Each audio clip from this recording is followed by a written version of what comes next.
بسم اللہ الرحمن الرحیم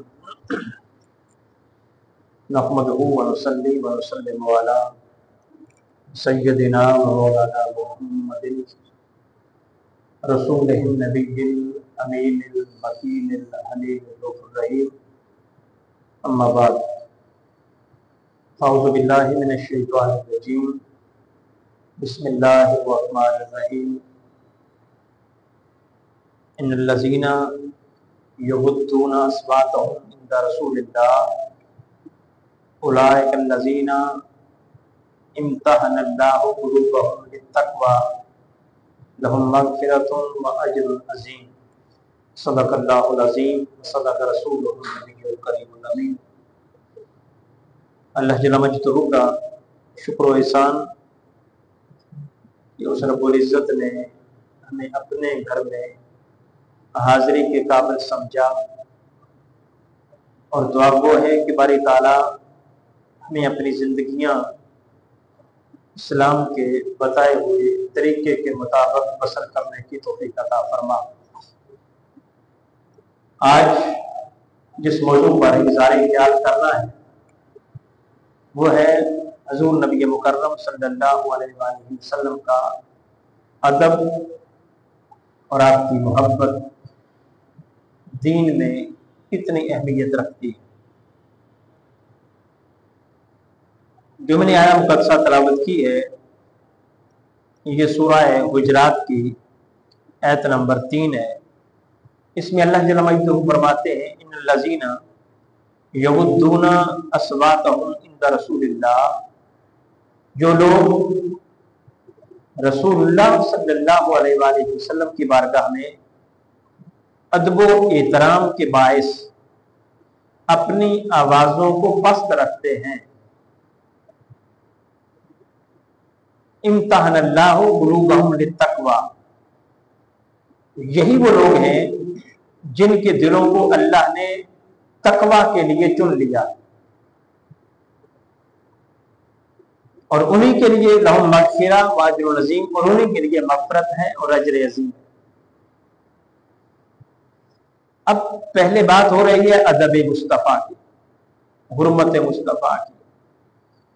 اس کے بعد فرمایا کہ اللہ انہی لوگوں کے دلوں کو تقوی کے لیے چن لیتا ہے۔ اب تقوی کسے کہتے ہیں؟ گویا جو ادب مصطفیٰ کرتا ہے اسی کو تقوی نصیب ہوتا ہے، اسی کو پرہیزگاری نصیب ہوتی ہے۔ اب تقوی کا معنی کیا ہے؟ تقوی کہتے ہیں بندے کا خدا کے قریب ہونا، بندے کا خدا کے قریب ہونے کے عمل کو تقوی کہتے ہیں۔ تقوی کی تعریف کہ بندہ خدا کے قریب ہو جائے، اس پروسیس اور اس عمل کو تقوی کہتے ہیں، اس کو پرہیزگاری کہتے ہیں۔ اب خدا کا قرب ملے تو بندے کی نجات ہو جاتی ہے، اور خدا کا قرب مل کیسے رہا ہے؟ مل کس کو رہا ہے؟ اس کو جو نبی مکرم صلی اللہ علیہ وآلہ وسلم کا ادب کرتا ہے۔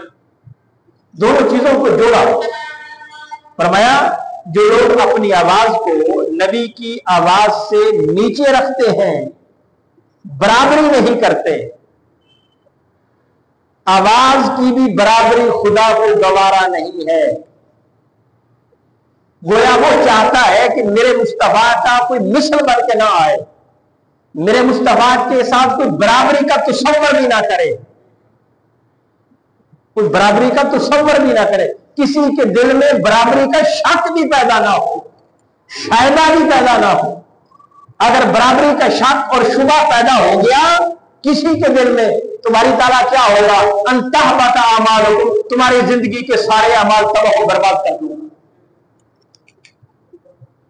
وہ یہ چاہتا ہے کہ کوئی میرے نبی مکرم کے سامنے برابر بن کے نہ آئے، برتر بن کے آنا تو کجا، برابر بن کے بھی نہ آئے، جو بھی آئے مصطفیٰ سے خود کو کم تر سمجھ کے آئے، کیونکہ ساری کائنات میں میرے مصطفیٰ جیسا نہیں کوئی۔ نہ ان سے کوئی برتر ہے نہ ان کے کوئی برابر ہے. لہذا اللہ فرماتا ہے جیسے آپس میں ایک دوسرے کو بلاتے ہو ویسے ان کو نہ بلایا کرو کیونکہ یہ برابری ہے.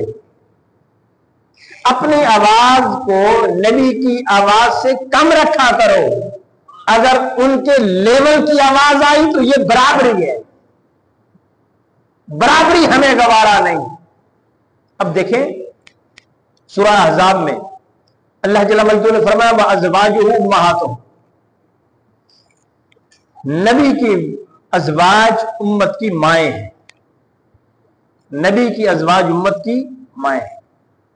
تو اگر ازواج مائیں ہیں پھر نبی باپ ہے. پھر نبی کا جو رشتہ ایک امت کے ساتھ ہے وہ باپ کا سا ہے. یہی اصول ہے, یہی بنتا ہے. لیکن کلیئر طور پر واضح طور پر ایک مقام پہ منع کر دیا ما کان محمد ابا احد من رجالکم ولکن رسول اللہ. محمد تم میں سے صلی اللہ علیہ وسلم کسی مرد کے باپ نہیں ہے, وہ اللہ کے رسول ہے. جب بیویاں باپ ہیں, بیویاں مائیں ہیں تو خود کو باپ ہونا چاہیے تھا اور اس رشتے سے اس نسبت سے باپ بنتے بھی ہیں. تمہاری تعالیٰ وہ باپ بنتے ہیں. فرمایا ہاں بنتے ہوں گے لیکن میں نے منع کر دیا کہ بنتے ہیں پھر بھی تمہیں اجازت نہیں ان کو باپ کہو, اور وہ ہے بھی نہیں. اب سوال ہے کہ ایسا کیوں ہے, کیوں منع کر دیا, کیوں اسپیشلی کہہ دیا کہ تم مردوں میں سے کسی کے باپ نہیں. فرمایا اس کی وجہ یہ ہے کہ جب تم ان کو باپ سمجھو گے تو باپ کی ایک فضیلت ہوتی ہے, ایک درجہ اولاد سے. باپ کی ایک درجہ اولاد سے فضیلت ہوتی ہے, اس میں کوئی شک نہیں. لیکن باپ کی اولاد کے ساتھ مثلیت بھی ہوتی ہے, ایک لحاظ سے مثلیت بھی ہوتی ہے. اب ایک ہی گھر میں ایک وقت ہوتا ہے تو ایک ہی باپ ہوتا ہے, کچھ وقت گزرتا چلا جاتا ہے تو گھر میں دو باپ ہوتے ہیں.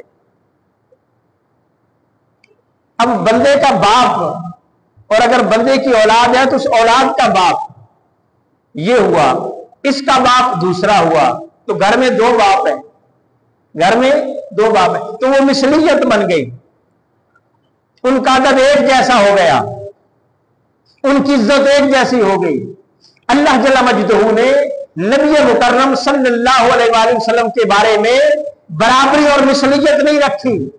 فرمایا اگرچہ ان کی بیویاں امت کی مائیں ہیں لیکن میرے مصطفیٰ کو باپ نہ کہو کیونکہ باپ میں مثلیت اور برابری ہے. خدا باپ جیسی مثلیت اور برابری بھی مصطفیٰ کے بارے میں گوارا نہیں کرتا. اگرچہ فضیلت کی چیز ہے باپ ہونا لیکن اس میں برابری ہے, تو جس میں برابری کا شائبہ ہو, برابری کا شک ہو, برابری کا شبہ ہو, خبردار تمہیں مصطفیٰ کے بارے میں وہ لفظ بولنے کی بھی اجازت نہیں ہے. اگر کوئی کہہ دیتا نا کہ باپ ہے اجازت دے دی جاتی, پھر کہتے ہیں ہاں جیسے باپ کی عزت ہے ایسے پھر ان کی بھی عزت ہے. نہیں, تو باپ بھی نہ کہو, باپ جیسی عزت سمجھنے کہیں نہ لگ جاؤ, تمہیں باپ کہنے کی بھی اجازت نہیں. تو فرمایا جس نے میرے نبی مکرم صلی اللہ علیہ وآلہ وسلم سے اپنی آواز کو پست رکھا, اللہ اس کے دل کو تقوی کے لیے چن لے گا, گویا اس کو پرہیزگار بنا دے گا, متقی بنا دے گا, اپنے قریب کر لے گا, اپنے انعامات اور رحمتوں کی بارش کرے گا. گویا بات سمجھنے کی یہ ہے کہ توحید, اب توحید والا ہم اسی کو کہتے ہیں نا جس کو خدا مل جائے.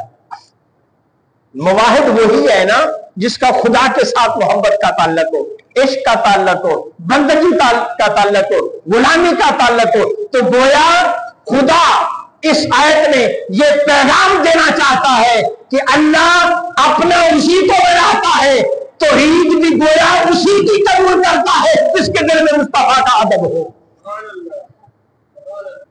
ادب مصطفیٰ والے کو ہی توحید ملتی ہے, اور ادب مصطفیٰ کے بغیر توحید کی کوئی اہمیت نہیں ہے. یہ نقطہ توجہ طلب. جن لوگوں کے ذہن میں یہ گمان ہے اور خیال ہے کہ حضور کی اہمیت جسٹ ایک پیغمبر کی ہے کہ خدا کا پیغام بندوں تک پہنچانا ہے،